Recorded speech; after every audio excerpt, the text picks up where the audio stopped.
இவ்வளோ நாள் வந்து விளாக் எடுக்காமல் இருந்த காரணம் இந்த மைக்கு ஒரு காரணம். வாங்கிட்டேன், இப்போ அதை வச்சு தான் எடுக்கிறேன். ஆனால் அந்த சவுண்டு அந்தளவுக்கு மற்ற யூடியூபர்ஸ் பண்ணுற மாதிரி கிளியராக இல்லை. அவங்க பேசுகிறது மட்டும் கிளியராக கேட்க மாட்டேங்குது, இறைச்சலும் கேட்குது. அது ஏன்னு எனக்கு தெரியலை. உங்களுக்கு தெரிஞ்சிருந்தால் கமெண்ட்டில் சொல்லுங்கள். எனக்கு கொஞ்சம் இதில் மைக்கில் எதுவும் செட் பண்ணணுமா என்ன எதுவும் எனக்கு தெரியல, இல்லை எடிட்டிங்கில் எதுவும் செட் பண்ணணுமான்னு எனக்கு தெரியலை. எனக்கு தெரிஞ்ச அளவுக்கு நான் எடிட் பண்ணிகிட்டு இருக்கேன். வந்து என்ன விளாக் பார்க்க போகிறோன்னா 1 year பேபிக்கு அழகான ஒரு க்யூட்டான பட்டு பாவாடை சட்டை ஸ்டிச் பண்ண போகிறோம்.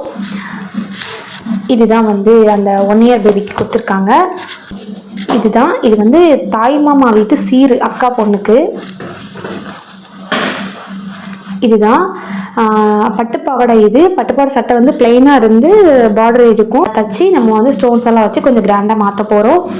இது வந்து பெட்டிக்கோட் மாடல் பட்டுப்பாவாடை சட்டை தச்சு இப்போ வந்து அதை எப்படி கட் பண்ணணும், எப்படி தைக்கணும் ஃபுல்லாக விளாக் மாதிரி எடுத்து உங்க கூட ஷேர் பண்ண போகிறேன். தெரியாதவங்க கண்டிப்பாக ட்ரை பண்ணி பாருங்கள். வீட்டில் குட்டீஸ் இருந்தால் ட்ரை பண்ணி பாருங்கள்.